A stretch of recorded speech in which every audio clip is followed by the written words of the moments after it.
Okay, so I found all the leftover pieces. Let me kind of re-angle this just a little bit. This camera's not exactly where I want it to be. I think it'll be close enough right there. So again, I have all the leftover pieces. Okay, found that missing one there. Like I said, it just fell on the floor. And so, again, this is where they were on the letter before. And so you can see now, like, it gives me a white R. And see, there we go.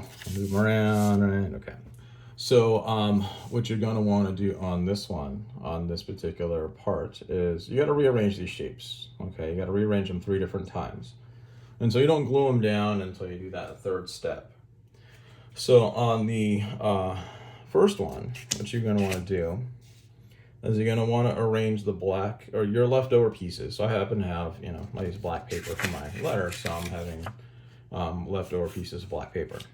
Okay, so I'm going to rearrange these so that they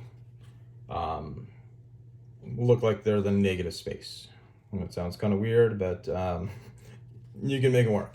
So the black, for me, the leftover paper is going to be the negative space, and then this white sheet is going to look like the positive space. Okay, so obviously I don't want to put that together just like I did before, because that's, it's sort of cheating, right? The way I had it arranged before, where it was like this, and I happen to have this one over here, and then this here, and one in the corner, and this was somewhere here. Then of course I'm getting a white R, and okay.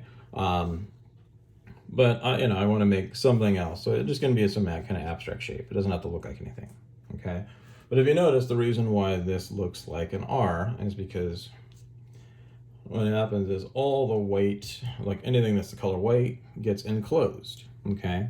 See, especially when I fit these like right into the corners, see, now all of a sudden, it creates this border around the shape in the middle. Especially if I take that out, you can see now this looks like some kind of weird form, or I don't know, some kind of robotic creature or something walking with an arm out. So that's sort of the same thing. So again, you don't really want to make your letter again, but you're going to try to make something else.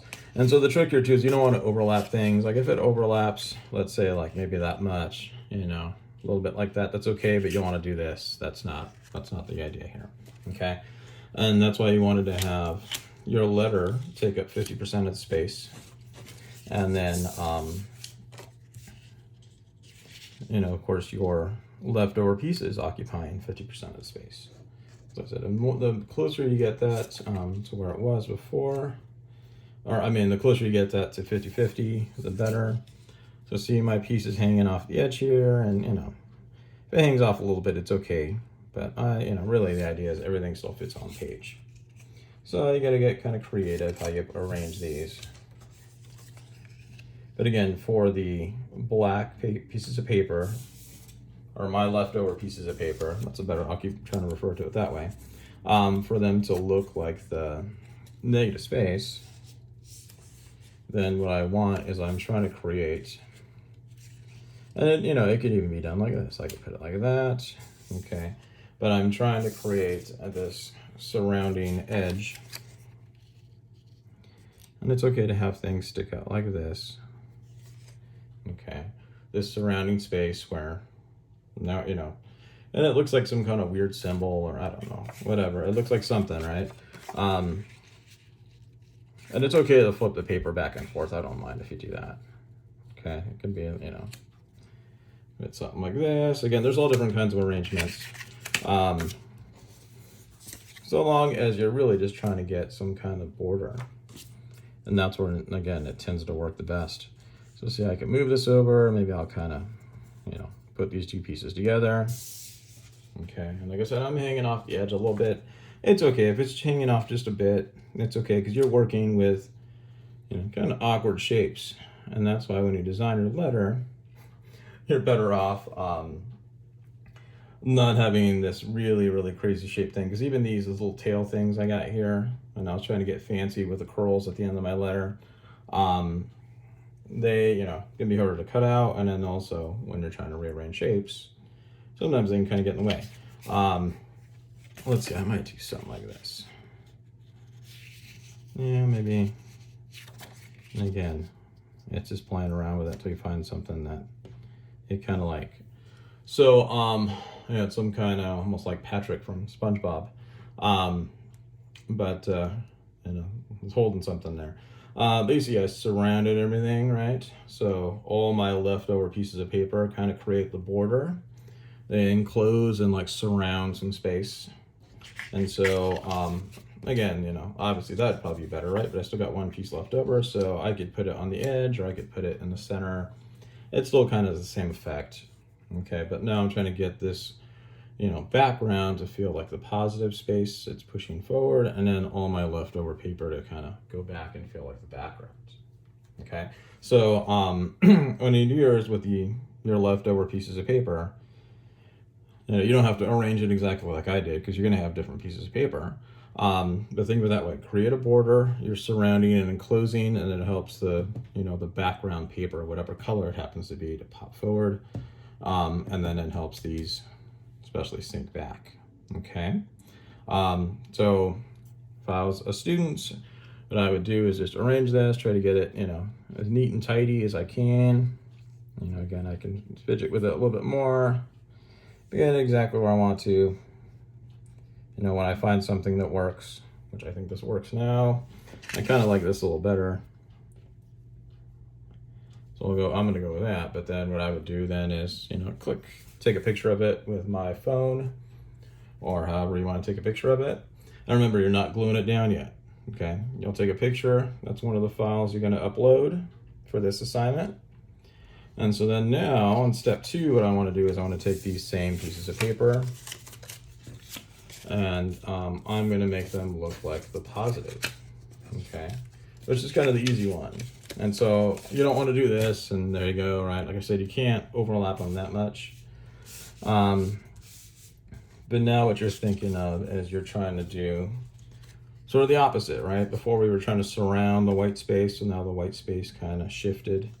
Now we want the white space to surround, or, you know, your background to surround your leftover pieces. And so in some ways, you just kind of make some little abstracted weird symbol.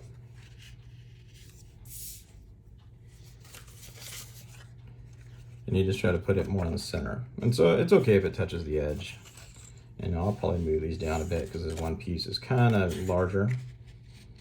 Okay, and again, when you design your letter, as I say, it's a little better if everything's sort of the same size, because you can see certain situations now when you're rearranging this, it's going to work better if they're all the same size. Okay, so I'm gonna, you know, I'll put this like this. Okay, and so there we go. Okay, and on, like, again, I'm just going to try to center it up as much as I want as possible. You know, I could rearrange things, you know, maybe do that. There we go. Looks like some kind of cartoon character that's got this crazy expression. There we go. And so again, they don't have to like complete. That's okay to have a little bit of white gaps or a little bit of gaps in between. But see, it looks like some kind of crazy cartoon character with eyes, or, you know, or it just looks like some kind of weird abstract shape, and maybe it's a helmet for some kind of character. I don't know. I always end up seeing things in these. It's just a bunch of abstract shapes. Okay, but again, see, now this is surrounded by the white space. Okay, in my case, it's surrounded by the, you know, the white space, surrounded by the background. So again, I could play around with it, straighten it up a little more. I think it looks pretty good. I might just kind of shift them all over just this way a little bit. And so now, again, if I was a student, I'm gonna take a picture, okay, and I will submit an image of this for step 2. Okay, so I had step 1, this is step 2. Okay, so we're almost done here with this. And again, remember, don't glue these down yet. So you're gonna reuse the same shapes. I'm gonna rearrange them one more time. So now the goal is for it to look a bit more ambiguous. You can't really tell what's positive and negative. Okay, so how do we go about that? Well, things you want to think about that we did before. So remember when you when you tend to surround and enclose the space,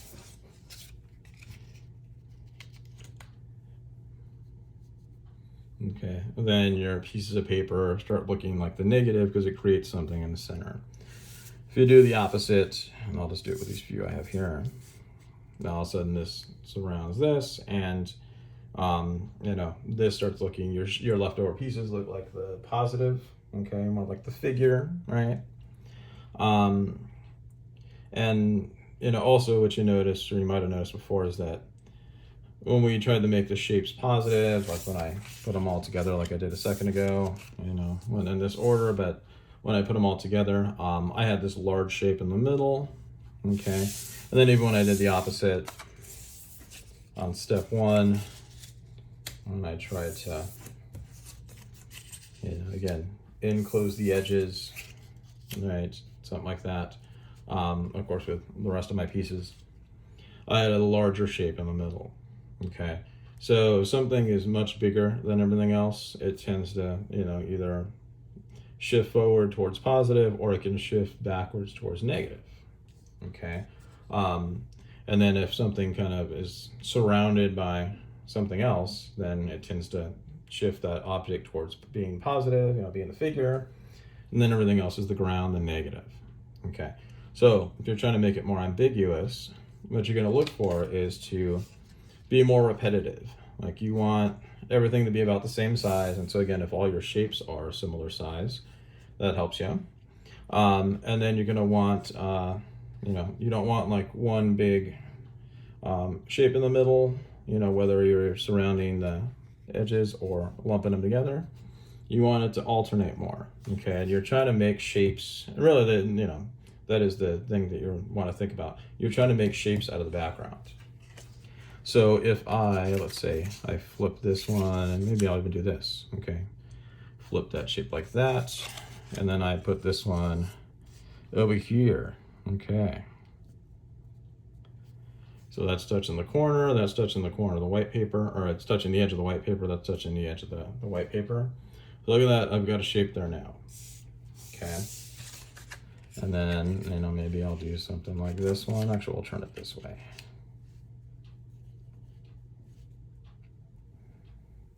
Okay, because think of some of the slides, like the checkerboard, everything was the same size, everything was a similar size, whether it was white or black, right? On those slides I showed that were checkerboard.